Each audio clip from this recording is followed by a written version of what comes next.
സഭയുടെ തലവൻ അഭിമന്യ മാർ റാഫേൽ തട്ടിൽ പിതാവാണ് ഇപ്പോൾ റോമിൽ നിന്നും നമ്മോടൊപ്പം ചേരുന്നത്.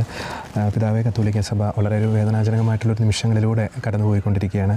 അങ്ങേക്ക് കഴിഞ്ഞ ദിവസം ഫ്രാൻസിസ് മാർപ്പാപ്പയുടെ ഭൗതികദേഹത്തിന് തൊട്ടടുത്ത് നിന്ന് പ്രാർത്ഥിക്കാനുള്ളൊരു അവസരം ലഭിച്ചു. പ്രത്യേകിച്ച് ഫ്രാൻസിസ് മാർപ്പാപ്പയുടെ ആ ഒരു ജീവിതത്തെ, സമാനതകളില്ലാത്ത ആ പരമാചാര്യ കാലത്തെ അങ്ങ് എങ്ങനെ നോക്കിക്കാണുന്നു പിതാവെ? മാർപ്പാപ്പയുടെ ശൈലിയുടെ ഏറ്റവും വലിയ പ്രത്യേകത അദ്ദേഹത്തിൻ്റെ പേര് തന്നെയാണ്. ഫ്രാൻസിസ് എന്ന പേര് അദ്ദേഹം തിരഞ്ഞെടുത്തത് വഴി അദ്ദേഹം മാർപ്പാപ്പ എന്ന നിലയിൽ പാലിക്കപ്പെടാൻ ആഗ്രഹിക്കുന്ന ഒരു ശൈലിയുണ്ട്. ഫ്രാൻസിസിനെ നമ്മളെല്ലാവരും വിളിക്കുന്നത് സമാധാനത്തിൻ്റെ പ്രവാചകൻ എന്നാണ്, പ്രോഫറ്റ് ഓഫ് ദ പീസ്. ഫ്രാൻസിസിൻ്റെ ഏറ്റവും മനോഹരമായിട്ടുള്ള പ്രാർത്ഥനയാണ്, നാഥ എന്നെ അങ്ങയുടെ സമാധാനത്തിൻ്റെ ഉപകരണമാക്കണമേ എന്ന്. മാർപ്പാപ്പയുടെ 12 വർഷത്തെ ശുശ്രൂഷകൾ ലോകത്തിന് നൽകിയ ഏറ്റവും വലിയ സന്ദേശം, ആരും മാറ്റി നിർത്തപ്പെടാൻ പാടില്ല, എല്ലാവരും ചേർത്ത് പിടിക്കണം. മാർപ്പാപ്പ കൂടുതലും ധൂർത്തപുത്രൻ്റെ അപ്പൻ, ധൂർത്തപുത്രനോട് പ്രത്യേക താല്പര്യം കാണിച്ചവരാണ്. മൂത്തപുത്രൻ്റെ പരാതി അതായിരുന്നു, ഞാൻ നന്നായിട്ട് എല്ലാ കാര്യങ്ങളും അപ്പൻ്റെ കൂടെ സഹകരിച്ചിട്ട് അപ്പൻ എന്നെ പരിഗണിച്ചില്ല. ഇവൻ എല്ലാം നഷ്ടപ്പെടുത്തി നശിപ്പിച്ചിട്ട് തിരിച്ചു വന്നപ്പോൾ അപ്പനൊരു എക്സ്ട്രാ മൈൽ അവൻ്റെ കൂടെ പോയി. ഈ ധൂർത്തപുത്രൻ്റെ അപ്പൻ്റെ എക്സ്ട്രാ മൈലിൻ്റെ ഒരു ശൈലിയാണ് മാർപ്പാപ്പ എന്നും കാണിച്ചിട്ടുള്ളത്. നന്നായിട്ട് എല്ലാ കാര്യങ്ങളും സഹകരിക്കുന്നവർക്ക് ഒരു പക്ഷേ മാർപ്പാപ്പയോട് ചിലപ്പോഴെങ്കിലും മനസ്സിൽ സങ്കടം തോന്നിയിട്ടുണ്ടാകാം, സംഘർഷം തോന്നിയിട്ടുണ്ടാകാം. നന്നായി ജീവിക്കുന്ന നമ്മളെ മാർപ്പാപ്പ പരിഗണിക്കുന്നില്ലല്ലോ.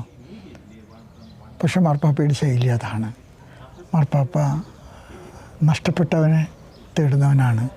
99 വിട്ടിട്ട് കാണാതെ പോയ ഒരാടിനെ തേടിപ്പോയ ഇടയൻ്റെ കഥ എത്ര മനോഹരമായിട്ടാണ് യോഹന്നാൻ സുവിശേഷകൻ അവതരിപ്പിക്കുന്നത്. അത് മാത്തമാറ്റിക്കലായിട്ട് പറഞ്ഞാൽ നഷ്ടമാണ്. പക്ഷേ സാൽവേഷൻ ഹിസ്റ്ററിയിലെ ആ നഷ്ടമാണ് മാർപ്പാപ്പയുടെ സ്പേസ് എന്ന് ഞാൻ ഉറച്ചു വിശ്വസിക്കുന്നു. അപ്പോൾ തന്നെ പിതാവെ, സീറോ മലബാർ സഭയുമായിട്ടുള്ള ആ ഒരു ബന്ധത്തിൽ ഫ്രാൻസിസ് മാർപ്പാപ്പ വളരെ ഒരു കരുതലിൻ്റെ, ഒരു സ്നേഹത്തിൻ്റെ ഒരു മനോഭാവം പുലർത്തിയിരുന്നില്ലേ? സഭയുടെ അതിരുകൾ കുറേ കൂടി വിസ്തൃതമാക്കുന്നതിൽ, സഭയ്ക്ക് കുറേ കൂടി സാധ്യതകൾ ആഗോള കത്തോലിക്ക സഭയിൽ തുറന്ന് നൽകുന്നതിൽ ഫ്രാൻസിസ് മാർപ്പാപ്പ വളരെ സുപ്രധാനമായിട്ടുള്ളൊരു പങ്ക് വഹിച്ചിരുന്നില്ലേ? അക്കാര്യം പറയുമ്പോൾ ഞാൻ വളരെ വികാരനിർഭരനാണ്. മാർപ്പാപ്പ അപ്പസ്റ്റോലിക് വിസിറ്റേറ്ററായിട്ട് എന്നെ നിയമിക്കുമ്പോൾ മാർപ്പാപ്പ നൽകിയ 2017 ഒക്ടോബർ മാസം 9-ാം തീയതിയിലെ മനോഹരമായിട്ടുള്ള കത്ത്, അതിൽ മാർപ്പാപ്പ പറയുന്നു, all the territories in India not yet included in other dioceses. ആർക്കും ഒരു സന്ദേഹം ഉണ്ടാകാത്ത വിധത്തിൽ ഇന്ത്യ മുഴുവനും സീറോ മലബാർ സഭയ്ക്ക് അജപാലന ശുശ്രൂഷയ്ക്കും പ്രേക്ഷിത പ്രവർത്തനത്തിനും നൽകുന്ന ഒരു തീട്ടൂരമായിട്ടാണ് ഞാൻ മാർപ്പാപ്പയുടെ കത്തിനെ കാണുന്നത്. ഷംഷാബാദ് രൂപതയുടെ മെത്രാനായിട്ട് 10 വർഷം ജോലി ചെയ്ത ഞാൻ വളരെ വികാരവായ്പോടുകൂടെ മാർപ്പാപ്പയെ ഓർക്കുകയാണ്. മാർപ്പാപ്പ ഇന്ത്യ മുഴുവനും സീറോ മലബാർ സഭയ്ക്ക് നൽകാനായിട്ട് കാണിച്ച വലിയ താല്പര്യം. ഞാൻ ചില രഹസ്യ സംഭാഷണങ്ങൾ കേട്ടിട്ടുണ്ട്. ചിലരതേക്കുറിച്ച് എതിർത്ത് സംസാരിച്ചപ്പോൾ മാർപ്പാപ്പ പറഞ്ഞു, പാസ്പോർട്ടില്ലാതെ ഇന്ത്യ മുഴുവൻ യാത്ര ചെയ്യാൻ അവർക്ക് അവകാശമുണ്ടെങ്കിൽ മിഷൻ പ്രവർത്തനം നടത്തുന്നതിന് നിങ്ങൾ അതിർത്തി വയ്ക്കുന്നത് തെറ്റാണ്. മാർപ്പാപ്പ പലപ്പോഴും കണ്ടിരുന്ന കാഴ്ചപ്പാട് നിയമത്തിൻ്റെ ഉള്ളിൽ നിന്നുകൊണ്ടല്ല, നിയമത്തിന് അതീതമായിട്ടാണ്. അതുകൊണ്ട് മാർപ്പാപ്പയെ ഒരിക്കലും സീറോ മലബാർ സഭയ്ക്ക് മറക്കാൻ കഴിയില്ല.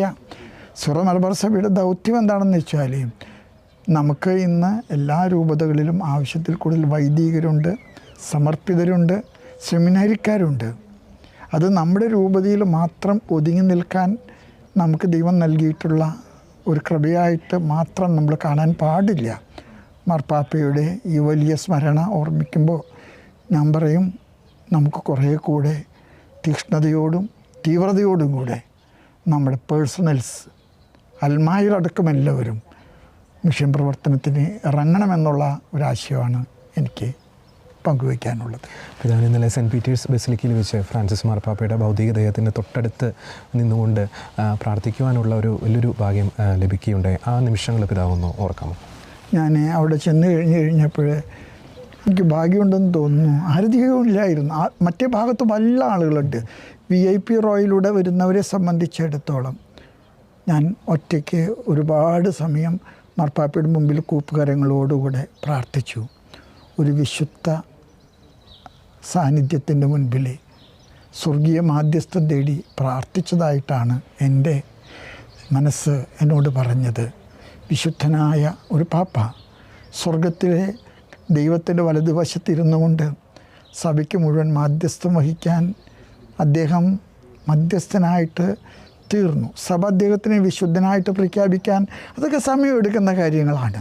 പക്ഷെ മാർപ്പാപ്പയുടെ സാന്നിധ്യം വളരെ വിശുദ്ധമായൊരു സാന്നിധ്യമാണ്. ആ സാന്നിധ്യത്തെ എനിക്ക് തോന്നുന്നേ സ്വർഗം അംഗീകരിക്കുമെന്ന് ഉറപ്പാണ്. വളരെ നന്ദി പിതാവിൻ്റെ വിലയേറിയ സമയം ഫ്രാൻസിസ് മാർപ്പാപ്പയുടെ ജീവിതത്തെക്കുറിച്ചുള്ള മനോഹരമായിട്ടുള്ള ചിന്തകൾ ഷെക്കേന ന്യൂസുമായി പങ്കുവച്ചു. താങ്ക് യു പിതാവ്. Thank you.